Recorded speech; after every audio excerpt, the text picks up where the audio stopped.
أعوذ بالله من الشيطان الرجيم.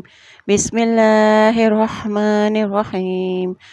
رب اشرح لي صدري ويسر لي أمري واحلل عقدة من لساني يفقهوا قولي. پارہ نمبر 27 سورۃ الذاریات کی آیت نمبر 31 سے. قال فما خطبكم أيها المرسلون قالوا إنا أرسلنا إلى قوم مجرمين لنرسل عليهم حجارة من طين. ابراہیم علیہ السلام نے کہا اچھا تو تمہارا مقصد کیا ہے اے بھیجے ہوئے فرشتوں؟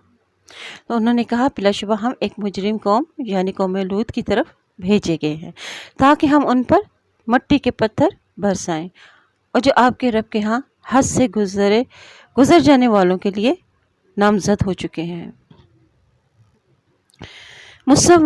مسومتاً یعنی نشان زدہ ان کی مخصوص علامت تھی یا وہ عذاب کے لیے مخصوص تھے. بعض کہتے ہیں کہ جس کنکری سے جس کی موت واقع ہوئی تھی اس پر اس کا نام لکھا ہوا تھا. للمسرفین یعنی جو گمراہی شرک فسق و فجور میں بڑھے ہوئے تھے. فأخرجنا ما كان فيها من المؤمنين اور پھر وہاں جو بھی مومنین تھے ہم نے انہیں نکال لیا یعنی عذاب آنے سے پہلے مومنین کو وہاں سے نکال لیا گیا. اور ہم نے وہاں مسلمانوں کا صرف ایک ہی گھرانہ پایا یعنی ہر دور میں اہل حق تعداد کے اعتبار سے تھوڑے ہی رہے اور ہم نے وہاں ان لوگوں کے لیے ایک نشانی چھوڑی جو دردناک عذاب سے خوف کھاتے تھے یعنی وہ آثار عذاب جو ان ہلاک شدہ بستیوں میں ایک عرصہ تک باقی رہے. یہ علامت بھی انہی کے لیے ہے جو عذاب الہی سے ڈرتے ہیں کیونکہ واعظ و نصیحت کا اثر وہی قبول کرتے ہیں جو آیات میں غور و فکر کرتے ہیں. اور موسیٰ علیہ السلام کے قصے میں عجیب نشانی ہے. جب ہم نے اسے فرعون کی طرف ایک کھلے معجزے کے ساتھ بھیجا تو اس نے اپنی قوت کے بل پر حق سے منہ موڑ لیا اور کہا کہ موسیٰ جادوگر یا دیوانہ ہے. پھر ہم نے اسے اور اس کے لشکر کو پکڑا اور انہیں سمندر میں پھینک دیا جبکہ وہ ملامت کرتا تھا. اور عاد کے قصے میں بھی نشانی ہے جب ہم نے ان پر بخیر و برکت والی ہوا بھیجی. یعنی عاد کے قصے میں بھی بہت سی نشانیاں تھیں. الریح العقیم یعنی بانجھ ہوا جس میں کوئی بھی خیر و برکت نہ تھی صرف ہلاکت اور عذاب والی ہوائیں تھیں اور وہ جس چیز پر بھی گزرتی تھی اسے گلی سڑی ہڈی کی مانند ریزہ ریزہ کر ڈالتی تھی. اور سمود کے قصے میں بھی نشانی ہے جب ان سے کہا جاتا کہ تم ایک وقت یعنی 3 دن تک فائدہ اٹھاؤ. پھر انہوں نے اپنے رب کے حکم سے سرکشی کی تو انہیں کڑک نے آ پکڑا جبکہ وہ دیکھ رہے تھے. پھر نہ تو ان میں اٹھنے کی سکت تھی اور نہ ہی وہ بدلہ لینے والے تھے. یعنی پھر ان کی سرکشی کی بنا پر ان پر ایسی آفت آئی کہ یہ اٹھ کر کھڑے بھی نہ ہو سکے کہ کہیں بھاگ سکے اور نہ ہی اپنے آپ کو اللہ کے عذاب سے بچا سکے. وَقَوْمَ نُوحٍ مِّن قَبْلُ إِنَّهُمْ كَانُوا قَوْمًا فَاسِقِينَ اور ان سے پہلے بھی ہم نے قوم نوح کو ہلاک کیا. بلا شبہ وہ لوگ فاسق تھے. اور ہم نے آسمان کو اپنے ہاتھوں سے بنایا اور بلا شبہ ہم بہت ہی وسعت والے ہیں. اور ہم نے زمین کو بچھایا تو ہم ہی کیا ہی خوب بچھانے والے ہیں. اور ہم نے ہر جاندار چیز سے جوڑے پیدا کیے تاکہ تم نصیحت پکڑو. لہٰذا تم اللہ کی طرف دوڑو یعنی نیکیوں میں سبقت لے جانے کے لیے دوڑو. کفر سے توبہ کر کے اللہ کے آگے جھک جاؤ اور اس میں تاخیر مت کرو. بلا شبہ میں تمہیں اس سے کھلا ڈرانے والا ہوں. وَلَا تَجْعَلُوا مَعَ اللَّهِ إِلَٰهًا آخَرَ إِنِّي لَكُم مِّنْهُ نَذِيرٌ مُّبِينٌ اور تم اللہ کے ساتھ کسی اور کو معبود نہ بناؤ. بلا شک میں تمہیں اس سے کھلا ڈرانے والا ہوں. اسی طرح جو لوگ ان سے پہلے گزرے ان کے پاس جو بھی رسول آیا تو انہوں نے بس یہی کہا کہ یہ جادوگر ہے یا دیوانہ ہے. کیا وہ ایک دوسرے کو اس بات کی وصیت کرتے آئے ہیں یعنی ہر دور میں یہی کلمات کہتے آئے ہیں؟ نہیں، بلکہ وہ سب لوگ ہی سرکش تھے. لہٰذا آپ ان سے منہ پھیر لیجیے یعنی اہل مکہ سے تو آپ پر کچھ ملامت نہیں اور آپ نصیحت کرتے رہیے اس لیے کہ بے شک نصیحت مومنوں کو نفع دیتی ہے. اور میں نے جنوں انسانوں اس لیے ان کو پیدا کیا ہے کہ وہ میری عبادت کریں اور میں ان سے کوئی رزق نہیں چاہتا اور نہ ہی یہ چاہتا ہوں کہ وہ مجھے کھلائیں. یعنی اللہ تعالیٰ فرما رہے ہیں کہ میری اطاعت اور عبادت کا مقصد یہ نہیں کہ مجھے کما کر کھلائیں، بلکہ رزق کے سارے خزانے تو میرے ہی پاس ہیں۔ میری اطاعت اور عبادت کا ان کو خود ہی فائدہ ہوگا کہ ان کی آخرت سنور جائے گی، اور بلا شبہ اللہ تو خود ہی رازق ہے اور بڑی ہی قوت والا اور نہایت ہی طاقتور ہے۔ اور پھر بے شک جن لوگوں نے ظلم کیا ان کے نصیب میں عذاب ہے، جیسا کہ ان کے ساتھیوں کے نصیب میں تھا، لہٰذا وہ مجھ سے عذاب جلدی نہ مانگے۔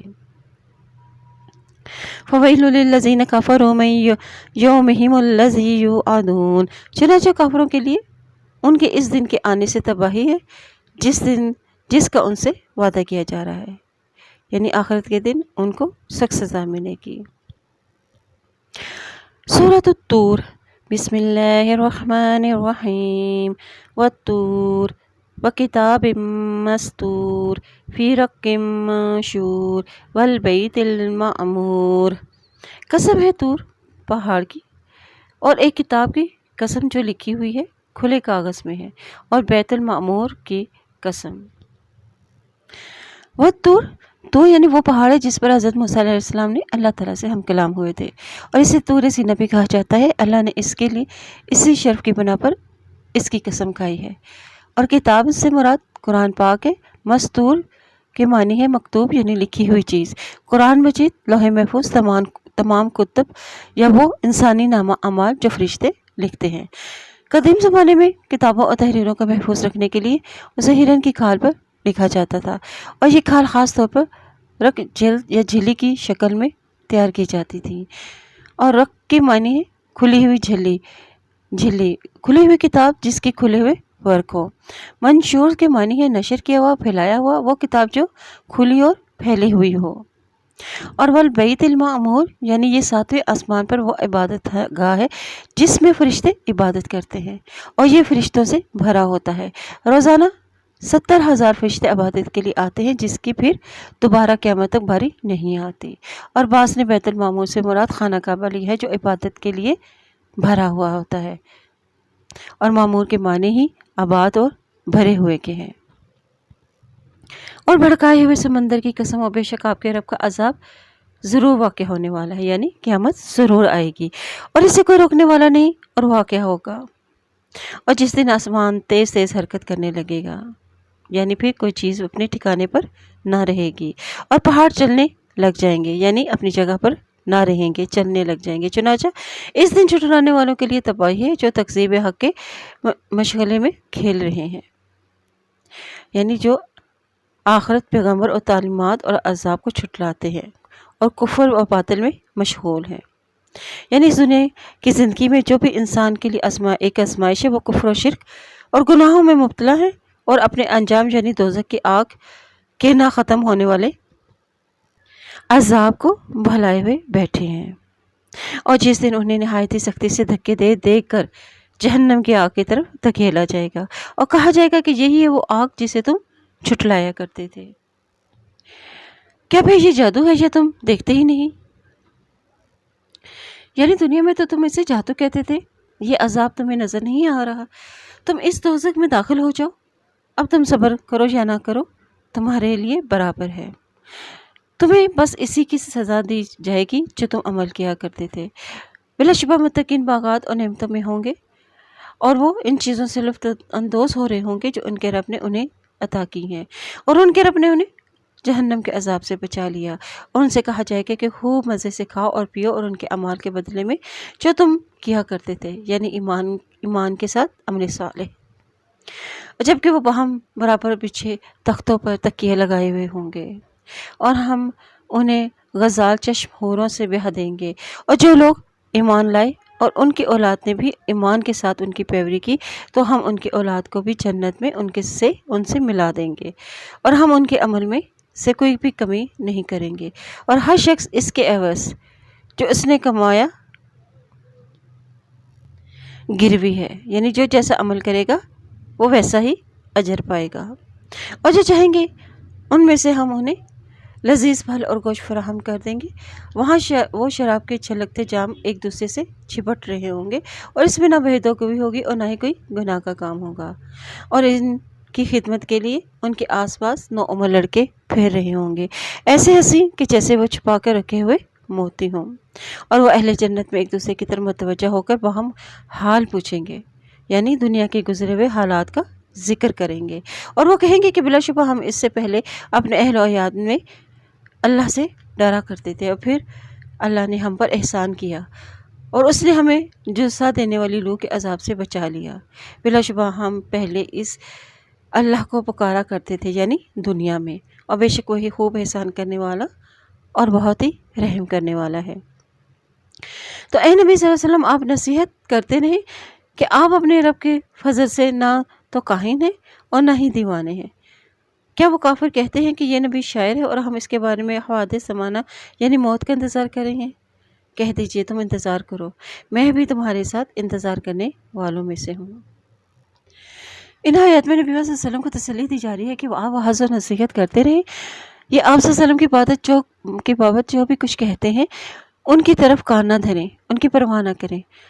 آپ صلی اللہ علیہ وسلم پر ہماری وحی نازل ہوتی ہے، آپ کاہن نہیں ہیں، آپ جو بھی کلام آپ لوگوں کو سناتے ہیں وہ دانش اور بصیرت کا آئینہ دار ہے، اور ایک دیوانہ اس طرح کی گفتگو نہیں کر سکتا۔ اور ایک قریشی مکہ اس انتظار میں ہے کہ وہ زمانے کی گردش سے شاید محمد صلی اللہ علیہ وسلم کو موت آ جائے اور ہمیں چین نصیب ہو جائے جو اس کی دعوت توحید نے چھین لیا ہے۔ اور پھر دیکھو کہ موت سے کہا جا رہا ہے کہ تو بھی انتظار کرو کہ دیکھو موت پہلے کس کو آتی ہے اور ہلاکت کس کا مقدر بنتی ہے۔ کہ ان کی عقلیں انہیں یہ سبق دیتی ہیں یا پھر وہ لوگ ہی سرکش ہیں؟ یعنی یہ جادو دیوانہ کہتے ہیں تو یہ اپنے آپ کو بہت ہی بڑا سمجھدار سمجھتے ہیں، یہ کیسی باتیں کرتے ہیں؟ کیا وہ کہتے ہیں کہ اس نے خود ہی یہ قرآن گھڑ لیا؟ بلکہ وہ ایمان نہیں لاتے، پھر انہیں چاہیے کہ اس قرآن جیسی ایک بات لے آئیں اگر وہ سچے ہیں۔ یعنی اگر یہ اپنے دعوے میں سچے ہیں تو یہ قرآن محمد صلی اللہ علیہ وسلم کا گھڑا ہوا ہے، تو پھر وہ کیا کریں کہ وہ بھی اس جیسی ایک کتاب بنا کر پیش کر دیں جو نظم، اعجاز و بلاغت کے اور حسن و بیان اور حل مسائل میں اس کا مقابلہ کر سکے۔ اب الزام لگانے والوں سے سوال اور جواب پوچھے جا رہے ہیں کہ کیا وہ بغیر کسی خالق کے پیدا کیے گئے ہیں یا وہ خود اپنے خالق ہیں؟ کیا انہوں نے آسمان اور زمین کو پیدا کیا ہے؟ بلکہ وہ یقین نہیں رکھتے۔ کیا ان کے پاس ان کے رب کے خزانے ہیں یا وہ ان کے دروغے ہیں؟ کیا ان کے پاس کوئی سیڑھی ہے کہ وہ اس پر چڑھ کر آسمان کی باتیں سن سکتے ہیں؟ پیچھے یہ کہ سننے والا کوئی بھی واضح دلیل لے آئے۔ کیا اس اللہ کے لیے بیٹیاں ہیں جو اور تمہارے لیے بیٹے ہیں؟ اور کیا ان سے کوئی اجر مانگتے ہیں کہ وہ اس کے تاوان سے کے بوجھ تلے دب گئے ہیں؟ یا ان کے پاس علم غیب ہے تو وہ لکھتے ہیں؟ کیا وہ کسی فریب کا ارادہ رکھتے ہیں کہ کسی پیغمبر کو ختم کر دیا جائے؟ تو جن لوگوں نے کفر کیا وہی فریب خوردہ ہیں، یعنی پھر ان کی چالیں انہی کے خلاف ہوں گی۔ کیا ان کے لیے اللہ کے سوا اور کوئی معبود ہے؟ اللہ پاک ہے اس سے جو وہ شرک کرتے ہیں۔ اور اگر وہ آسمان سے گرتا ہوا کوئی ٹکڑا بھی دیکھے تو وہ کہیں گے کہ یہ تہ پہ تہ بادل ہیں، یعنی یہ عذاب ہے، لہٰذا اے نبی صلی اللہ علیہ وسلم آپ انہیں ان کے حال پر چھوڑ دیجئے حتیٰ کہ وہ اپنے اس دن سے جا ملے جن میں وہ بے ہوش کیے جائیں گے، یعنی پھر وہ عذاب کو دیکھ کر تاپ نہ لا سکیں گے، اور اس دن انہیں ان کا فریب کچھ بھی فائدہ نہ دے گا اور نہ ہی ان کی مدد کی جائے گی۔ بلا شبہ جن لوگوں نے ظلم کیا ان کے لیے اس عذاب کے علاوہ دنیا میں بھی ایک عذاب ہے، لیکن ان میں سے اکثر نہیں جانتے۔ وَاصْبِرْ لِحُكْمِ رَبِّكَ فَإِنَّكَ بِأَعْيُنِنَا وَسَبِّحْ بِحَمْدِ رَبِّكَ حِينَ تَقُومُ وَمِنَ اللَّيْلِ فَسَبِّحْهُ وَإِدْبَارَ النُّجُومِ۔ اے نبی صلی اللہ علیہ وسلم اپنے رب کا حکم آنے تک صبر کیجئے، یعنی جو کام کر رہے ہیں وہ کرتے رہیے، بلا شبہ آپ ہماری آنکھوں کے سامنے ہیں، یعنی ہم ہر وقت آپ کو دیکھ رہے ہیں۔ اور جب آپ کھڑے ہوں تو اپنے رب کی حمد کے ساتھ تسبیح کیجئے، اور کچھ حصہ رات میں بھی بس آپ اس کی تسبیح کیجئے، اور ستارے غروب ہونے کے بعد بھی۔ کہا جاتا ہے کہ یہاں اللہ کی تسبیح بیان کرنے سے مراد 5 فرض نمازیں اور دیگر نفل نمازیں ہیں۔ یہاں صبر کا کیوں ذکر کیا گیا ہے؟ اس لیے کہ اللہ کا ذکر کرنے سے صبر آتا ہے۔ سورۃ النجم بسم اللہ الرحمن الرحیم والنجم اذا ہوا ما دل صاحبکم وما غوا۔ قسم ہے ستاروں کی جب وہ گرتے ہیں اور تمہارا ساتھی نہیں بہکا ہوا اور نہ ہی وہ بھٹکا ہے۔ یہ پہلی صورت ہے جسے رسول اللہ صلی اللہ علیہ وسلم نے کفار کے مجمع عام میں تلاوت فرمائی۔ تلاوت کے بعد آپ صلی اللہ علیہ وسلم نے اور آپ کے پیچھے جتنے بھی لوگ تھے سوائے امیہ بن خلف کے، اس نے اپنی مٹھی میں مٹی لے کر اس پر سجدہ کیا، چنانچہ یہ کفر کی حالت میں ہی مارا گیا۔ اور ستارے کی صفت کیا ہے؟ ہوا، یعنی اوپر سے نیچے آنا۔ ستارے رہنمائی کا کام دیتے ہیں، اور جب رات کا اختتام پر فجر کے وقت وہ غروب ہوتا ہے یا شیاطین کو مارنے کے لیے گرتا ہے، یہ کائنات ایک منظم انداز سے چلائی جا رہی ہے۔ ستاروں کا طلوع اور غروب ہونا، یہ سب کچھ خود سے نہیں ہو رہا، بلکہ اس کے پیچھے ایک بڑی ذات اللہ کی ہے جو یہ سارا نظام چلا رہی ہے۔ اور یہ جواب قسم ہے، صاحبکم سے مراد تمہارا ساتھی کہہ کر نبی صلی اللہ علیہ وسلم کی صداقت کو واضح کیا گیا ہے کہ نبوت سے پہلے 40 سال اس نے تمہارے ساتھ اور تمہارے درمیان گزارے ہیں۔ اس کے شب و روز کے تمام معاملات تمہارے سامنے ہیں، اور اس کا اخلاق و کردار بھی تمہارا جانا پہچانا ہے۔ راست بازی اور ایمانداری کے سوا تم نے اس کے کردار میں کبھی کچھ اور دیکھا ہے؟ اب 40 سال کے بعد جو وہ نبوت کا دعویٰ کر رہے ہیں تو ذرا سوچو وہ کس طرح جھوٹ ہو سکتا ہے۔ چنانچہ یہ واقعہ یہ ہے کہ نہ وہ گمراہ ہے اور نہ ہی وہ بہکا ہوا ہے، اور وہ اپنی خواہش سے نہیں بولتا، یعنی اپنی طرف سے کچھ نہیں کہتا۔ وہ تو وہی ہی تو ہے جو اس کی طرف بھیجی جاتی ہے، یعنی جو تعلیمات وہ تمہیں دے رہا ہے وہ بذریعہ وہی ان تک پہنچتی ہیں۔ اسے مضبوط قوت والے جبرائیل علیہ السلام نے سکھایا جو نہایت طاقتور ہے، وہ اپنی اصلی صورت میں سیدھا کھڑا ہو گیا، اور جبکہ وہ آسمان کے بلند کنارے پر تھا، یعنی پورے کے پورے نظر آ رہے تھے درست حالت میں۔ پھر جب وہ قریب ہوا اور اتر آیا تو وہ دونوں کا مانو جتنا بلکہ اس سے بھی زیادہ قریب تر ہو گیا۔ پھر اس نے اللہ کے بندے کو وحی پہنچائی جو وحی پہنچائی۔ پھر اس نے رسول اللہ صلی اللہ علیہ وسلم نے جو کچھ بھی دیکھا اس کے دل نے اس کے متعلق جھوٹ نہیں بولا، یعنی نبی صلی اللہ علیہ وسلم نے حضرت جبرائیل علیہ السلام کو ان کی اصل شکل میں دیکھا کہ ان کے 600 پر ہیں، ایک مشرق و مغرب کے درمیان فاصلے جتنا تھا، اور اس کو آپ صلی اللہ علیہ وسلم کے دل نے انہیں نہیں چھٹلایا بلکہ اللہ کی اس عظیم قدرت کو تسلیم کیا، یعنی جو آنکھ نے دیکھا اسے دل نے صحیح سمجھا۔ اور پھر کیا تم نے اس چیز پر اس نبی سے جھگڑتے ہو جو وہ دیکھتا ہے، یعنی جو وہ وہی بتلا رہا ہے اسے ماننے کے بجائے تم اس سے جھگڑا کر رہے ہو؟ اور یقیناً اس رسول نے اس جبرائیل علیہ السلام کو ایک بار اور بھی دیکھا، کہاں؟ سدرۃ المنتہا کے قریب، اور اس کے نزدیک ہی جنت المأوا ہے۔ جنت المأوا یہ آخری حد جس کے آگے فرشتے نہیں جا سکتے۔ اس وقت سدرہ پر چھا رہا تھا جو کچھ چھا رہا تھا۔ اسے جنت المأوا اس لیے بھی کہا جاتا ہے کہ آدم علیہ السلام کا مسکن یہی تھا، اور بعض کہتے ہیں کہ روحیں یہاں آ کر جمع ہوتی ہیں۔ اور سدرۃ المنتہا کی اس کیفیت کا بیان ہے جب شب معراج میں حضرت صلی اللہ علیہ وسلم نے اس کا مشاہدہ کیا، یعنی سونے کے پروانے اس کے گرد منڈلا رہے تھے اور فرشتوں کا عکس اس پر پڑ رہا تھا، اور رب کی تجلیاں کا مظہر بھی وہی تھا۔ اور اس مقام پر نبی صلی اللہ علیہ وسلم کو 3 چیزوں سے نوازا گیا: 5 وقت کی نمازیں، اور سورۃ البقرہ کی آیات، آخری آیات، اور اس مسلمان کی مغفرت کا وعدہ جو شرک کی آلودگیوں سے پاک ہو گیا۔ ما زاغ البصر وما طغى، نگاہ نہ تو بہکی اور نہ ہی حد سے بڑی۔ یقیناً اس رسول نے اپنے رب کے پاس بڑی بڑی نشانیاں دیکھیں، یعنی تجلیات الہی، نور اور اللہ کی قدرت کی نشانیاں دیکھ کر آپ گھبرائے نہیں۔ اس نور کے اندر اتنی خوبصورتی تھی کہ آپ صلی اللہ علیہ وسلم کی آنکھیں ادھر ادھر نہ بہکی اور نہ ہی حد سے بڑھی۔ اور ان نشانیوں میں حضرت جبرائیل علیہ السلام اور سدرۃ المنتہا کا دیکھنا اور دیکھ کر قدرت کا مشاہدہ بھی شامل ہے، اور پروانوں کا دیکھنا، جنت و دوزخ اور انبیاء کرام سے ملاقات، اور برے اعمال والوں کے انجام دکھائے گئے، اور حضرت بلال علیہ السلام کے قدموں کی چاپ بھی سنی۔ اور تم مجھے لات اور عزا کی خبر دو، اور تیسری دیوی جو ہے منات کی جو گھٹیا ہے، کیا تمہارے لیے بیٹے ہیں اور ان کے لیے اللہ کے لیے بیٹیاں ہیں؟ یہ تو پھر بڑی ہی بے انصافی کی تقسیم ہے۔ یہ تو محض چند نام ہی ہیں جو تم نے اور تمہارے باپ دادوں نے رکھ لیے ہیں، اللہ نے اس کی کوئی بھی سند یعنی کوئی بھی دلیل نازل نہیں کی۔ یہ تو لوگ گمان ہی کی پیروی کرتے ہیں اور اس چیز کی جو ان کے دل چاہتے ہیں، حالانکہ ان کے رب کی طرف سے ان کے پاس یقیناً ہدایت آ چکی۔ اور کیا انسان کے لیے ہر چیز میسر ہے جو وہ تمنا کرے؟ بس اللہ ہی کے لیے ہے آخرت اور دنیا۔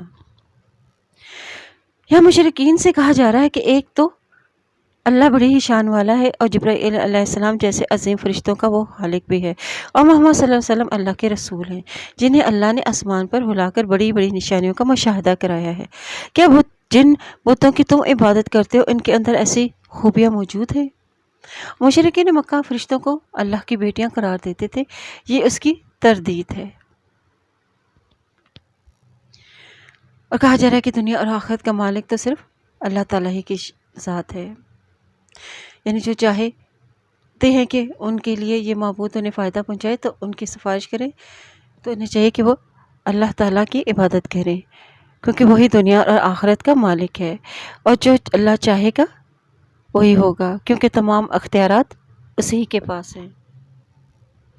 اور آسمانوں میں جتنے بھی فرشتے ہیں جن کی سفارش کچھ بھی فائدہ نہیں دے گی مگر بعد ازاں کہ اللہ اجازت دے دے جس کے لیے چاہے اور پسند کرے۔ بلا شبہ جو لوگ آخرت پر ایمان نہیں لاتے وہ فرشتے کے نام عورتوں کے سے رکھتے ہیں، حالانکہ انہیں اس کا کوئی علم نہیں، وہ تو بس گمان ہی کی پیروی کرتے ہیں، اور بلا شبہ گمان حق کے مقابلے میں کچھ بھی فائدہ نہیں دیتا۔ لہٰذا اے نبی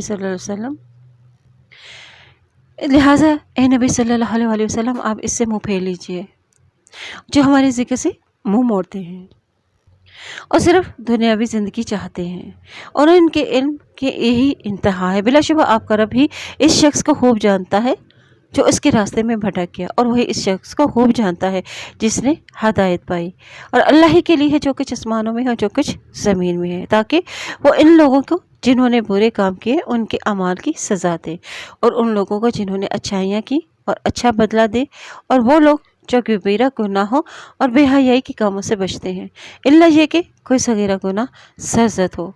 بے شک آپ کا رب بڑی ہی وسیع مغفرت والا ہے، وہ تمہیں اس وقت خوب جانتا ہے جب اس نے تمہیں زمین میں پیدا کیا اور جب تم اپنی ماؤں کے پیٹوں میں بچے تھے، لہٰذا تم اپنے آپ کی پاکی بیان نہ کرو، وہ اسے خوب جانتا ہے۔ یعنی اپنے آپ کو بڑا نہ سمجھنا، وہ خوب جانتا ہے جس نے تقوی اختیار کیا۔ اور کبیرہ گناہ سے کیا مراد ہے؟ یعنی وہ گناہ جن پر عذاب کی وعید ہو اور جس پر اللہ اور اس کے رسول کی لعنت ہو۔ کیا پھر آپ نے اسے دیکھا جس نے حق سے منہ موڑا اور اس نے قلیل مال دیا اور پھر دینا بند کر دیا، یعنی اللہ کے راستے میں مال دیتے ہوئے ہاتھ کھینچ لیا، کسی کو دیا مگر پورا نہیں دیا۔ کیا اس کے پاس علم الغیب ہے؟ وہ سب کچھ دیکھ رہا ہے۔ کیا اسے ان باتوں کی خبر نہیں دی گئی جو موسیٰ علیہ السلام کے صحیفوں میں ہے اور ابراہیم علیہ السلام کے صحیفوں میں جو وہ وفادار تھا، یہ کہ کوئی بوجھ اٹھانے والا کسی دوسرے کا بوجھ نہیں اٹھائے گا، اور یہ کہ انسان کے لیے بس وہی کچھ ہوگا جس کی اس نے سعی کی، یعنی جس طرح کوئی کسی دوسرے کے گناہ کا ذمہ دار نہیں ہوگا، اسی طرح آخرت میں بھی اجر بھی انہی چیزوں کا ملے گا جن میں اس کی اپنی محنت شامل ہوگی۔ مطلب یہ کہ اس آیت کا تعلق آخرت کی جزا سے ہے، تاہم بعض صورتوں میں انسان کو مرنے کے بعد بھی اجر ملتا رہتا ہے، اور یہ کہ اور بلا شبہ اس کی سعی دیکھی جائے گی، یعنی اس کی کوششوں میں سے پھر کچھ بھی ضائع نہ کیا جائے گا، پھر اسے پوری جزا دی جائے گی، اور بے شک سب کو آپ کے رب ہی کے پاس پہنچنا ہے، اور بلا شبہ وہی ہنستا اور وہی رلاتا ہے، اور بے شک وہی مارتا اور وہی زندہ کرتا ہے، اور بلا شبہ اسی نے جوڑا یعنی نر اور مادہ پیدا کیے ہیں ان نطفے سے جب وہ رحم میں ڈالا جاتا ہے، اور بلا شبہ دوسری بار پیدائش بھی اسی کے ذمہ ہے، اور بے شک وہی غنی کرتا ہے اور وہ سرمایہ دار بناتا ہے، اور یقیناً وہی ستاروں کا رب ہے، اور بلا شبہ اسی نے عاد اولیٰ کو بھی ہلاک کیا اور سمود کو بھی، اور پھر اس نے کسی کو بھی باقی نہ چھوڑا، اور اس سے پہلے قوم نوح کو بھی، اور بلا شبہ وہ نہایت ظالم اور سرکش تھے، اور اس نے الٹا جانے والی بستی کو زمین پر دے مارا، اور پھر اس بستی کو ڈھانپ لیا، اور جس نے ڈھانپ لیا، اور پھر اے انسان تو اپنے رب کی کون کون سی نعمتوں میں شک کرے گا؟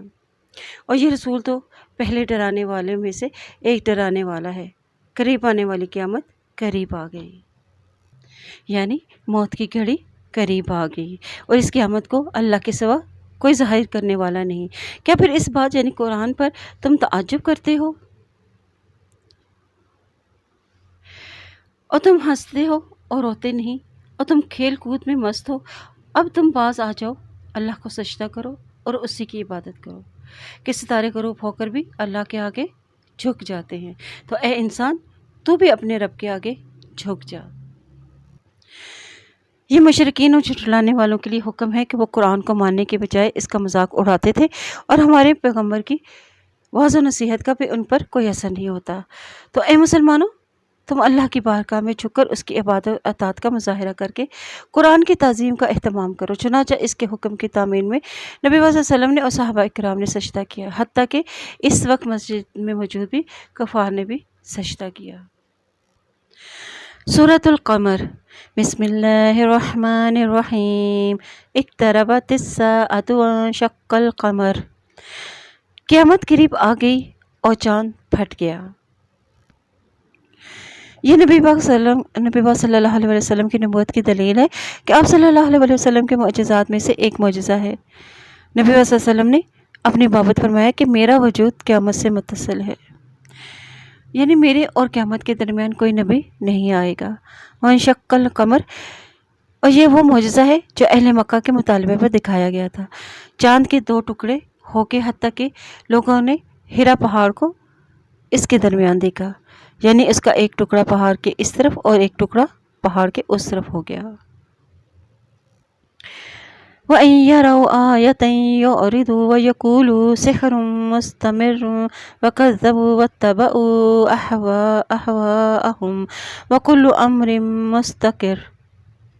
اور اگر یہ مشرک کوئی معجزہ دیکھے تو منہ موڑتے ہیں اور کہتے ہیں کہ یہ جادو تو ہمیشہ سے چلا آیا ہے، اور انہوں نے اسے چھٹلایا اور اپنی خواہشوں کی پیروی کی، اور ہر کام کا وقت مقرر ہے۔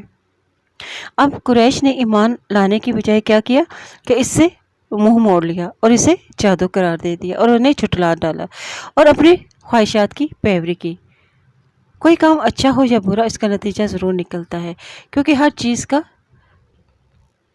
وَكُلُّ أَمْرٍ مُسْتَقِرٌ، یعنی ہر کام کا وقت مقرر ہے۔ یعنی اس معجزے کا جو ہم نے انکار کر دیا تو ہم پر یہ عذاب کیوں نہ آیا؟ یہ تو اللہ کی مشیت ہے کہ وہ انہیں مہلت دے رہا ہے، ورنہ تو آخرت میں عذاب یقینی ہے۔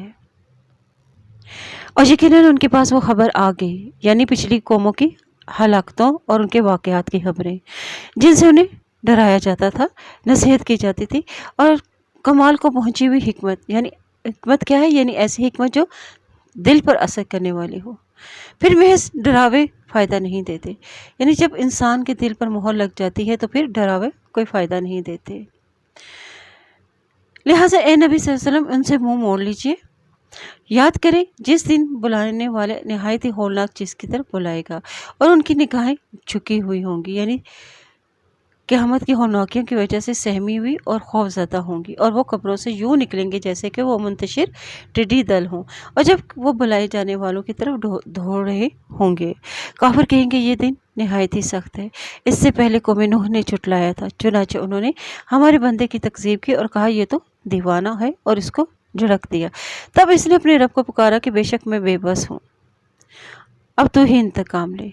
چنانچہ ہم نے زور سے برسنے والے پانی کے ساتھ آسمان کے دہانے کھول دیے، اور ہم نے زمین میں چشمے بھی جاری کر دیے، اور آسمان اور زمین کا پانی ایک کمر پر مل گیا جو مقدر ہو چکا تھا۔ اور ہم نے نوح علیہ السلام کو تختوں اور میخوں والی کشتی پر سوار کیا، اور وہ ہماری آنکھوں کے سامنے چلتی تھی، اور ہم نے یہ کیا کہ اس شخص کا انتقام لینے کی خاطر جس کا انکار کیا گیا تھا، یقیناً ہم نے اس کشتی کو ایک نشانی بنا کر چھوڑا۔ پھر کیا کوئی نصیحت پکڑنے والا ہے؟ پھر دیکھو میرا عذاب اور میرا ڈراوا کیسا تھا۔ اور یقیناً ہم نے قرآن کو نصیحت کے لیے آسان کیا ہے، اور پھر کیا کوئی نصیحت پکڑنے والا ہے؟ اور قوم عاد نے بھی تکذیب کی۔ پھر دیکھو میرا عذاب اور میرا ڈراوا کیسا تھا۔ بلا شبہ ہم نے ان پر ایک مستقل نحوست والے دن میں شدید طوفانی ہوا بھیجی اور وہ لوگوں کو یوں اکھاڑ کر پھینکتی تھی جیسے کہ وہ جڑ سے اکھڑے ہوئے کھجور کے تنے ہوں۔ پھر میرا عذاب اور میرا ڈراوا کیسا ہے۔ وَكَيْفَ كَانَ عَذَابِي وَنُذُرِ وَلَقَدْ يَسَّرْنَا الْقُرْآنَ لِلذِّكْرِ فَهَلْ مِن مُّدَّكِرٍ۔ اور یقیناً ہم نے قرآن کو نصیحت کے لیے آسان کر دیا، یعنی اس کے معنی اور مطلب کو سمجھنا آسان کر دیا، اور اس کے واقعات سے عبرت اور نصیحت حاصل کرنا اور زبان پر اسے یاد کرنا اس کو آسان کر دیا۔ پھر کیا ہے کوئی نصیحت پکڑنے والا؟ اور قوم سمود نے ڈرانے والوں کو جھٹلایا تو انہوں نے کہا کہ بھلا ایک ایسا آدمی جو ہم ہی میں سے ہے، ہم اس کی پیروی کریں، بلا شبہ ہم تو تب گمراہی اور دیوانگی میں ہوں گے۔ کیا ہمارے درمیان سے اس پر وحی نازل کی گئی؟ نہیں، بلکہ وہ سخت ہی جھوٹا اور شقیق ہو رہا ہے۔ کل ہی وہ جان لیں گے کہ کون کذاب اور شقیق باز ہے۔ بلا شبہ ہم اس کی آزمائش کے لیے اونٹنی بھیجے، یعنی چٹان سے نکالنے والے ہیں، لہٰذا اے صالح علیہ السلام تو ان کے انجام کا انتظار کر اور صبر کر۔ اور انہیں بتا دے کہ بے شک پانی کے ان کے اور اونٹنی کے درمیان تقسیم ہو چکا ہے اور ہر ایک اپنی باری پر ہی حاضر ہوگا۔ پھر انہوں نے اپنے ایک ساتھی کو پکارا تو اس نے اس اونٹنی کو پکڑا اور مار ڈالا۔ پھر دیکھو میرا عذاب اور ڈراوا کیسا تھا۔ بلا شبہ ہم نے ان پر ایک چنگھاڑ بھیجی تو وہ باڑ لگانے والے کی روندی ہوئی باڑ کی طرح چور چور ہو گئے۔ اور یقیناً ہم نے قرآن کو نصیحت کے لیے آسان کیا، تو ہے کوئی نصیحت پکڑنے والا؟ اور قوم لوط نے ڈرانے والوں کو چھٹلایا، اور بلا شبہ ہم نے ان پر پتھر برسانے والی ہوا سوائے آل لوط کے ہم نے انہیں بوقت سحر نجات دی، اور اپنے خاص فضل سے ہم اسی طرح اسے جزا دیتے ہیں جو شکر ادا کرتا ہے۔ اور یقیناً لوط نے انہیں ہماری پکڑ سے ڈرایا تھا تو انہوں نے ڈراوے میں شک کیا، اور یقیناً انہوں نے لوط سے اور اس کے مہمان مانگے تھے تو ہم نے ان کی آنکھیں مٹا دیں، پھر انہیں کچھ نظر نہ آیا۔ چنانچہ تم میرے عذاب اور میرے ڈراوے کا مزہ چکھو، اور یقیناً صبح کے وقت اٹل عذاب نے انہیں ہلاک کر دیا، اور چنانچہ تم میرے عذاب اور میرے ڈراوے کا مزہ چکھو، اور یقیناً ہم نے اس قرآن کو نصیحت کے لیے آسان کیا۔ پھر کیا کوئی نصیحت پکڑنے والا؟ اور یقیناً آل فرعون کے پاس بھی ڈراوے والے آئے، اور انہوں نے ہماری سب نشانیاں چھٹلائیں تو ہم نے انہیں ایک زبردست قدرت والے کے پکڑنے کی طرح پکڑ لیا۔ اہل عرب، کیا تمہارے کافر ان کافروں سے بہتر ہیں، یا تمہارے لیے سابقہ صحیفوں میں کوئی نجات لکھی ہوئی ہے؟ یعنی جو تم چاہو کہ کرو، تم پر عذاب نہ آئے گا۔ اور کیا وہ مشرکین کہتے ہیں کہ ہم ایک غالب آنے والی جماعت ہیں؟ ان قریب وہ جماعت شکست کھائے گی اور پیٹ پھیر کر بھاگیں گے۔ یہاں جماعت سے مراد کفار مکہ ہے، چنانچہ بدر میں ان کو شکست ہوئی تھی اور وہ پیٹ پھیر کر بھاگ گئے تھے۔ اور جنگ بدر کے موقع پر جب نبی صلی اللہ علیہ وسلم اپنے خیمے میں دعا میں مصروف تھے تو حضرت ابوبکر صدیق نے فرمایا کہ بس کیجیے، اللہ کے رسول آپ نے اللہ کے سامنے بہت ہی آہذاری کر لی۔ وَلِلسَّاعَةُ مَوْعِدُهُمْ وَالسَّاعَةُ أَدْهَىٰ وَأَمَرُّ وَإِنَّ الْمُجْرِمِينَ فِي ضَلَالٍ وَسُعُرٍ۔ بلکہ قیامت ان کے وعدے کا وقت ہے، اور قیامت بہت ہی بڑی آفت اور نہایت ہی تلخ ہے۔ یعنی دنیا میں جو قتل کیے گئے ہیں یہ ان کی آخری سزا نہیں ہے، بلکہ اس سے بھی زیادہ سخت سزا انہیں قیامت والے دن ملے گی۔ اور بلا شبہ مجرمین گمراہی اور دیوانگی میں پڑے ہیں، اور جس دن وہ آگ میں اپنے چہرے کے بل گھسیٹے جائیں گے اور کہا جائے گا کہ تم جہنم کے عذاب کی تکلیف چکھو۔ بلا شبہ ہم ہر چیز ایک مقررہ اندازے کے مطابق ہی پیدا کی ہے، اور ہمارا حکم تو آنکھ چھپکنے کی طرح ایک کلمہ ہی ہوتا ہے۔ اور اہل عرب، یقیناً ہم پہلے تم جیسوں کو ہی ہلاک کر چکے، پھر کیا کوئی نصیحت پکڑنے والا ہے؟ اور جو کچھ بھی انہوں نے کیا وہ صحیفوں میں درج ہے، یعنی لوح محفوظ میں، اور ہر چھوٹا بڑا عمل لوح محفوظ میں لکھا ہوا ہے۔ اور بلا شبہ متقین باغات میں اور نہروں میں ہوں گے، حقیقی عزت کی جگہ ہر طرح کی قدرت والے بادشاہ کے نزدیک۔ صدقن یعنی عزت کی بیٹھک یا مجلس حق، جس میں گناہ کی کوئی بات نہ ہو، کہ اس سے مراد جنت ہے۔ اور ان کو یعنی ان کو اللہ کا قرب نصیب ہوگا، متقین لوگوں کو زبردست عزت ملے گی، اور انہیں اللہ سے ملاقات کا بھی شرف حاصل ہوگا، اور یہ سب انہیں ان کی سچائی کی وجہ سے انہیں ملے گا۔ سورۃ الرحمن۔ بسم اللہ الرحمن الرحیم۔ الرحمن علم القرآن۔ رحمان یعنی بہت مہربان، اسی نے قرآن سکھایا۔ یعنی کہتے ہیں کہ یہ اہل مکہ کے جواب میں ہے، جو یہ کہتے تھے کہ یہ قرآن نبی صلی اللہ علیہ وسلم کو کوئی انسان سکھاتا ہے، اور بعض کہتے ہیں کہ ان کے اس قول کے جواب میں ہے کہ رحمان کیا ہے۔ قرآن سکھانے کا مطلب ہے کہ اسے آسان کر دیا، یا اللہ نے اپنے پیغمبر کو سکھایا اور پیغمبر نے امت کو سکھایا۔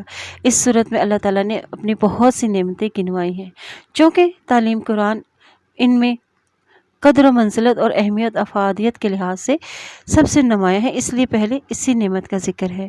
علم القرآن، قرآن کی تعلیم دی، قرآن تھوڑا تھوڑا کر کے اتارا گیا، آہستہ آہستہ سکھایا گیا۔ الرحمن نے اس قرآن کی تعلیم دی۔ خلق الانسان علمہ البیان، الشمس والقمر بحسبان، والنجم والشجر يسجدان، والسماء رفعها ووضع الميزان الا تطغوا في الميزان۔ اور اسی نے انسانوں کو پیدا کیا اور اسے بولنا سکھایا۔ خلق الانسان سے مراد سب انسان ہے، یعنی اشرف المخلوقات ہے، انسان کو بطور انسان ہی پیدا کیا۔ اللہ انسان کی حقیقت جانتا تھا، اس لیے اس نے قرآن کی تعلیم دی تاکہ انسان کو اپنی زندگی کا مقصد حیات معلوم ہو، اور اللہ تعالیٰ نے جبرائیل علیہ السلام کے ذریعے سے یہ قرآن نبی صلی اللہ علیہ وسلم کو سکھایا، اور آپ صلی اللہ علیہ وسلم نے صحابہ اکرام کو سکھایا، اور یہ سلسلہ جاری رکھا۔ سورج اور چاند ایک حساب سے چلتے ہیں، اور بیلیں اور درخت سجدہ کرتے ہیں، اور آسمان کو اسی رحمان نے بلند کیا اور اسی نے ترازو رکھی، اور تاکہ تم تولنے میں گڑبڑ نہ کرو، یعنی عدل کی روش سے نہ ہٹو، اور تم انصاف سے وزن کرو اور تول میں کمی نہ کرو، یعنی اپنی جو ذمہ داری ہے اس کو پورا کرو، ظلم نہ کرو۔ اور اسی نے زمین کو مخلوق کے لیے بچھایا، اور اس میں لذیذ پھل اور کھجور کے درخت، اور جن کے شکوفے غلافوں میں لپٹے ہوئے ہوتے ہیں، اور بھوسے والے دانے، اناج اور خوشبودار پھول ہیں۔ اور پھر اے جن و انس، تم دونوں اپنے رب کی کون کون سی نعمتوں کو جھٹلاؤ گے؟ یعنی پھر اللہ اپنی نعمتیں گنوا کے پوچھ رہا ہے کہ تم اللہ کی نعمتوں کو بھول رہے ہو، اللہ کی عبادت سے غافل ہو رہے ہو۔ خلق الانسان من صلصال کالفخار، وخلق الجان من مارج من نار، فبأي آلاء ربكما تكذبان۔ اور اس نے انسان کو ٹھیکرے جیسی کھنکتی مٹی سے پیدا کیا، اور اس نے جن کو آگ کے شعلے سے پیدا کیا، پھر تم دونوں اپنے رب کی کون کون سی نعمتوں کو جھٹلاؤ گے؟ وہی دونوں مشرقوں اور مغربوں کا رب ہے، پھر تم دونوں اپنے رب کی کون کون سی نعمتوں کو جھٹلاؤ گے؟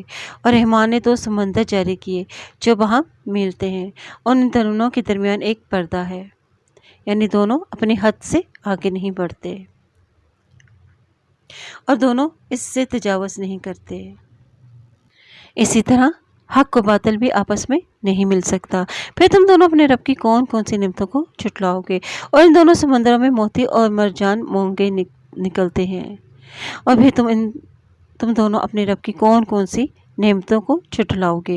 اور اسی کے ہیں چلنے والے جہاز اور کشتیاں جو سمندر میں پہاڑوں کی طرح اونچے اٹھے ہوئے ہیں، پھر تم دونوں اپنے رب کی کون کون سی نعمتوں کو جھٹلاؤ گے؟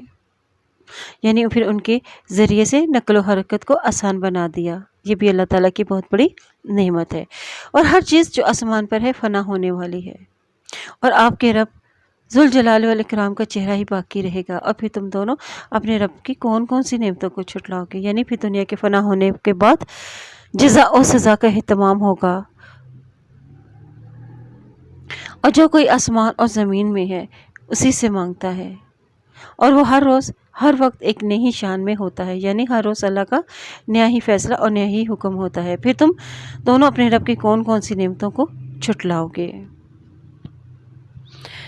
سنفرغ لکم ایھا الثقلان فبأی آلاء ربکما تکذبان۔ اے جن و انس، ان قریب ہم تمہارے حساب کے لیے فارغ ہوں گے، یعنی ہم تمہاری طرف متوجہ ہوں گے، پھر تم دونوں اپنے رب کی کون کون سی نعمتوں کو چھٹلاؤ گے۔ یعنی حساب و کتاب کا ہونا بھی ایک بہت بڑی نعمت ہے۔ اے گروہ جن و انس، اگر تم آسمانوں اور زمین کے کناروں سے نکل بھاگنے کی طاقت رکھتے ہو تو نکل جاؤ۔ قوت و غلبے کے بغیر تو تم نکل ہی نہیں سکتے، اور وہ قوت تم میں کہاں ہے۔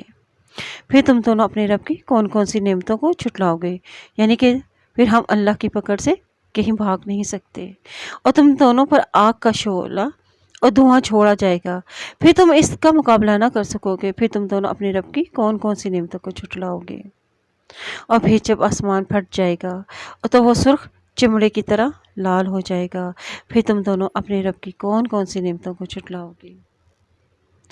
قیامت والے دن کیسا آسمان ہوگا، تو پھر تم اپنے اس آسمان پر شکر ادا کیوں نہیں کرتے جس سے بارش برستی ہے۔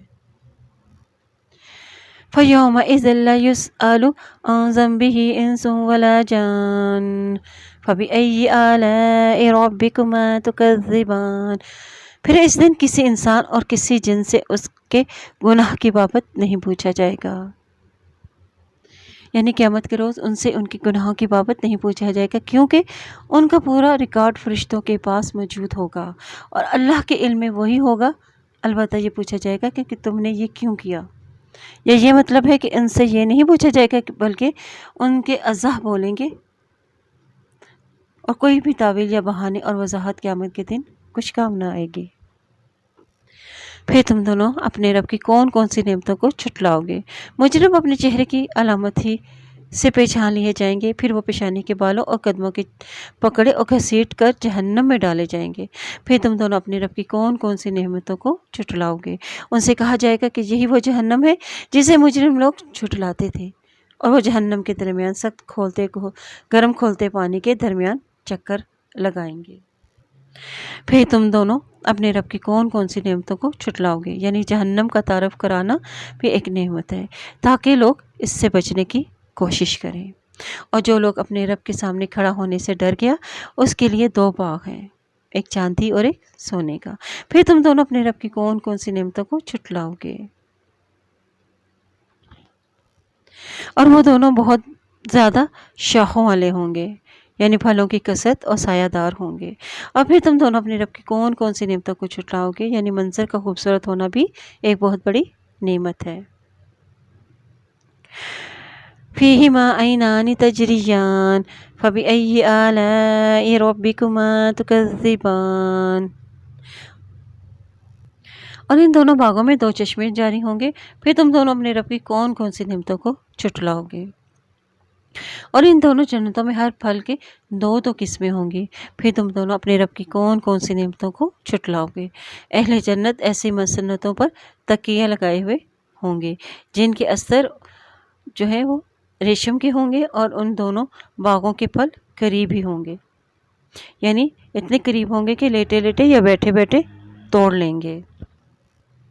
پھر تم دونوں اپنے رب کی کون کون سی نعمتوں کو چھٹلاؤ گے، اور ان میں چونکہ نظروں والی شرمیلی یا باحیا حوریں ہوں گی، اور ان سے پہلے انہیں کسی انسان یا کسی جن نے ہاتھ نہ لگایا ہوگا۔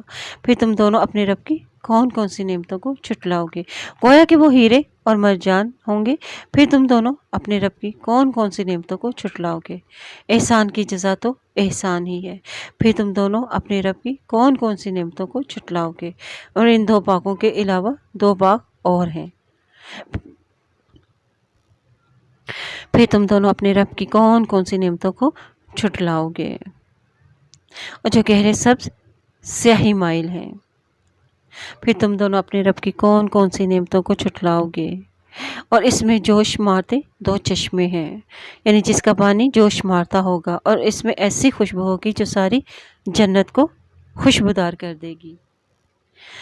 فبأي آلاء ربكما تكذبان فيهما فاكهة ونخل والرمان فبأي آلاء ربكما تكذبان۔ پھر تم دونوں اپنے رب کی کون کون سی نعمتوں کو چھٹلاؤ گے؟ ان دونوں میں لذیذ پھل ہوں گے اور کھجوریں اور انار بھی۔ پھر تم دونوں اپنے رب کی کون کون سی نعمتوں کو چھٹلاؤ گے؟ اور ان سب باغوں میں خوبصورت اور خوبصورت عورتیں ہیں۔ اور پھر تم دونوں اپنے رب کی کون کون سی نعمتوں کو چھٹلاؤ گے؟ حوریں جو خیموں میں محفوظ ہوں گی۔ حدیث میں آتا ہے کہ نبی پاک صلی اللہ علیہ وسلم نے فرمایا کہ جنت میں موتیوں کے خیمے ہوں گے اور ان کا عرض 60 میل ہوگا اور اس کے ہر کونے میں جنتی کے اہل ہوں گے اور جس کو دوسرے کونے والے نہیں دیکھ سکیں گے، اور مومن ان سب پر گھومے گا۔ سبحان اللہ۔ پھر تم دونوں اپنے رب کی کون کون سی نعمتوں کو چھٹلاؤ گے؟ اور اس سے پہلے انہیں کسی انسان اور کسی جن نے ہاتھ نہیں لگایا ہوگا۔ پھر تم دونوں اپنے رب کی کون کون سی نعمتوں کو چھٹلاؤ گے؟ متکئین علی رفرف خضر وعبقری حسان فبأي آلاء ربكما تكذبان تبارک اسم ربک ذی الجلال والإکرام۔ سبز اور نہایت نفیس نادر قالینوں پر تکیے لگائے بیٹھے ہوں گے۔ پھر تم دونوں اپنے رب کی کون کون سی نعمتوں کو چھٹلاؤ گے؟ اور آپ کے رب ذوالجلال والاکرام کا نام بہت ہی برکت والا ہے۔ یہ آیت اس صورت میں 31 مرتبہ آئی ہے، یعنی فَبِأَيِّ آلَاءِ رَبِّكُمَا تُكَذِّبَانِ۔ اللہ نے اس صورت میں اپنی اقسام و انواع کی نعمتوں کا ذکر فرمایا ہے اور ہر نعمت کے ذکر کے بعد اس کے فائدے بتلائے ہیں، حتیٰ کہ میدان محشر اور جہنم کے عذاب کے بعد بھی نعمت نصیحت کی گئی ہے تاکہ بچنے والے اس سے بچنے کی سعی اور کوشش کریں۔ نعمتوں کے بیان سے یہ ثابت ہوا ہے کہ اللہ کی نعمتوں سے فائدہ اٹھانا چاہیے، اور بار بار یہ سوال کہ تم اللہ کی کون کون سی نعمتوں کو چھٹلاؤ گے، اس کا مقصد کہ اللہ کی نافرمانی سے روکنا ہے جس نے یہ ساری نعمتیں پیدا کی اور مہیا کی ہیں۔ اور نبی صلی اللہ علیہ وسلم نے اس کے جواب میں پڑھا تھا لا بشیء من نعمتک ربنا نکذب فلک الحمد، یعنی اے ہمارے رب، ہم تیری کسی بھی نعمت کی تکذیب نہیں کرتے، بس تمام ہی تعریفیں تیرے ہی لیے ہیں۔ اور اس آیات میں صورت میں جن کا بھی ذکر کیا گیا ہے، جس سے معلوم ہوتا ہے کہ جن بھی اللہ کی مخلوق ہے اور انہیں بھی عقل و شعور سے نوازا گیا ہے۔ سورۃ الواقعہ۔ بسم اللہ الرحمن الرحیم۔ اذا وقعت الواقعہ لیس لوقعتها کاذبہ خافضۃ رافعہ اذا رجت الارض رجا وبست الجبال بسا۔ جب واقعہ ہونے والی قیامت واقعہ ہوگی، اس کے واقعہ ہونے کے وقت کوئی بھی چھٹلانے والا نہ ہوگا، پست کرنے والی، بلند کرنے والی، اور جب زمین نہایت ہی بری طرح ماری جائے گی اور پہاڑ پھوڑ کر ریزہ ریزہ کر دیے جائیں گے، تب وہ گرد و غبار جیسے ہو جائیں گے، اور تم 3 قسموں میں ہو جاؤ گے، سو دائیں 3 قسموں میں ہو جاؤ گے۔ نمبر 1، سو دائیں ہاتھ والے، کیا خوب ہیں یہ دائیں ہاتھ والے، اور بائیں ہاتھ والے کیا حقیر ہیں بائیں ہاتھ والے، اور سبقت لے جانے والے تو کیا سبقت لے جانے والے ہیں، یہی لوگ مقرب ہیں اور نعمت والے باغوں میں ہوں گے۔ الواقعہ یعنی عذاب، مصیبت اور شدت کے لیے استعمال ہوتا ہے، اس سے مراد لازم ہونا یعنی یقینی طور پر آنے والا واقعہ۔ واقعہ بھی قیامت کے ناموں میں سے ایک ہے کیونکہ یہ لامحالہ واقعہ ہونے والی ہے، اس لیے اس کا نام بھی یہی ہے۔ کاذبۃ یعنی یقینی طور پر اس دن اس کا واقعہ ہونا، اس میں کوئی شک اور جھوٹ نہیں، جب یہ واقعہ پیش آئے گا تو کوئی اسے جھوٹ نہ کہہ سکے گا۔ خافضۃ یعنی اوپر سے نیچا یعنی جھکا دینا، اور رافعۃ یعنی عزت کا مقام، بلند درجات یعنی عاجزی اور انکساری کرنے والے کو یہ بلند کرنے والی ہے، اور اللہ کی نافرمانیوں کرنے والوں کو پست کر دے گی اور ان کو روز قیامت ذلیل کرے گی۔ اور جو دنیا کی بڑائی چاہنے کے لیے اللہ اور اس کے رسول کی نافرمانی کرتے تھے، سرکشی کرنے والے، اور اس دن جو زلزلہ آئے گا، اس دن ساری زمین جو ہے وہ ہل جائے گی، اور پہاڑ ریزہ ریزہ ہو جائیں گے۔ اور جب یہ سب کچھ زلزلے کے ہی سبب ہوگا، گویا کہ کوئی بھی چیز اپنی جگہ قائم نہ رہے گی، اور پہاڑ بھی ریزہ ریزہ ہو جائیں گے کہ ان کی مٹی اڑا دی جائے گی، اور اس دن 3 اقسام میں انسانوں کو تقسیم کر دیا جائے گا۔ نمبر 1، دائیں ہاتھ والے، یعنی یہ خوش قسمت لوگ ہیں، یہ جنتی ہیں، اس سے مراد عام مومنین ہیں، جن کو ان کے نامہ اعمال ان کے دائیں ہاتھ میں دے دیے جائیں گے، اور جو ان کے خوش بختی کی علامت ہوگی اچھے اعمال کے باعث۔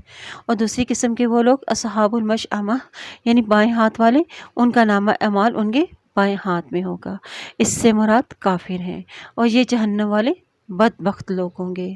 اور تیسری قسم کے لوگ والسابقون، اس سے مراد خاص مومنین ہے، یہ تیسری قسم ہے جو ایمان قبول کرنے میں سبقت کرتے ہیں اور نیکی کے کاموں میں بڑھ چڑھ کر حصہ لینے والے ہیں۔ اللہ ان کو قرب خاص سے نوازے گا، اور یہ وہ لوگ ہیں جنہوں نے ابتدائی دور میں بھی اسلام قبول کر لیا تھا اور ہر بار دین کے لیے قربانیاں دینے والے ہیں، اور جب حق سامنے آیا تو اسے فوراً قبول کر لینے والے، اور دوسروں کے لیے وہی پسند کیا جو اپنے لیے پسند کرتے ہیں۔ اور ایسے ہی لوگوں کا انعام بتا دیا گیا ہے، اولئک المقربون، کہ انہیں اللہ کا قرب حاصل ہوگا اور وہ نعمتوں والے باغوں میں ہوں گے۔ ثلۃ من الاولین وقلیل من الآخرین علی سرر موضونۃ متکئین علیہا متقابلین۔ اور بہت بڑی جماعت اگلوں میں سے اور تھوڑے سے پچھلوں میں سے، یعنی حضرت آدم علیہ السلام سے لے کے نبی پاک صلی اللہ علیہ وسلم تک کی امت، صحابہ کرام، اور بہت تھوڑے سے پچھلوں میں سے، یعنی اولین کے بعد آنے والے آخرین، اور جبکہ وہ زرد جواہر سے اور جڑے تختوں پر بیٹھے ہوں گے اور ان پر آمنے سامنے تکیہ لگائے ہوئے ہوں گے۔ یعنی ثلۃ من الاولین، یعنی وہ گروہ جن کا گننا ناممکن ہو۔ اولین سے مراد حضرت آدم علیہ السلام سے لے کر نبی صلی اللہ علیہ وسلم تک کی امت کے لوگ ہیں۔ وقلیل من الآخرین، یعنی آخرین سے امت محمدیہ کے افراد، مطلب یہ کہ پچھلی امتوں میں سابقین کا بڑا گروہ، کیونکہ ان کا زمانہ بہت ہی لمبا تھا اور جس میں ہزاروں انبیاء اور سابقین شامل ہیں، اور ان کے مقابلے میں امت محمدیہ کا زمانہ قیامت تک تھوڑا ہے، اس لیے کہ ان کے سابقین بھی بنسبت گزشتہ امتوں کے تھوڑے ہوں گے۔ ایک حدیث میں آتا ہے کہ جس میں نبی صلی اللہ علیہ وسلم نے فرمایا کہ مجھے امید ہے کہ تم جنتوں کا نفس ہوگا۔ امت محمدیہ کے سابقین اور عام مومنین ملا کر باقی تمام امتوں سے جنت میں جانے والوں کا نصف ہو جائیں گے، اور آخرت میں یقینی رکھنے والے سونے کی تاروں میں بنے ہوئے تختوں پر بیٹھے ہوں گے اور ایک دوسرے کے سامنے آمنے سامنے بیٹھے ہوں گے، اور حسد اور بدگمانی اور کینہ ان کے دلوں سے صاف ہوں گے۔ یطوف علیہم ولدان مخلدون بأکواب وأبارق وکأس من معین لا یصدعون عنہا ولا ینزفون۔ اور ان کے پاس سدا لڑکے ہی رہنے والے لڑکے آتے جاتے ہوں گے، ساغر اور صراحیوں اور شراب کے جاری چشمے سے چھلکتے جام لیے ہوئے، اور وہ اس سے نہ سر درد میں مبتلا ہوں گے اور نہ ہی مدہوش ہوں گے، اور اس قسم کے لذیذ پھل لیے ہوئے جو وہ پسند کریں گے، اور اس قسم کا پرندوں کا گوشت جو وہ چاہیں گے، اور ان کے لیے غزال چشم ہورے ہوں گی، اور جس سے غلاف میں لپٹے ہوئے، جیسے کہ وہ غلاف میں لپٹے ہوئے موتی ہوں، جزا ان عملوں کی جو وہ کرتے ہوں گے، یعنی ان کے نیک عملوں کے بدلے میں انہیں یہ سب کچھ ملے گا، اور وہ جنت میں نہ لغو سنیں گے اور نہ ہی کوئی گناہ کی بات، ہاں مگر ایک بول سلام سلام ہوگا۔ اور دائیں ہاتھ والے کیا خوب ہیں، دائیں ہاتھ والے وہ بے خار بیریوں میں ہوں گے اور تہ بتہ کیلوں میں اور لمبے سایوں میں اور ہر دم بہتی آبشاروں میں اور وافر پھلوں میں جو نہ تو کبھی ختم ہوں گے اور نہ ہی ممنوع ہوں گے، اور اونچی نشت گاہوں میں ہوں گے۔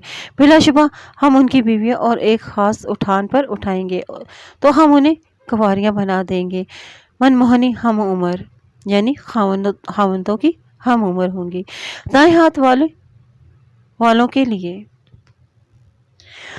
اور کثیر جماعت اگلوں میں سے اور کثیر جماعت پچھلوں میں سے، اور دائیں اور بائیں ہاتھ والے یعنی جہنمی کیا حقیر ہے یہ بائیں ہاتھ والے، ان کا کیا انجام ہوگا کہ وہ گرم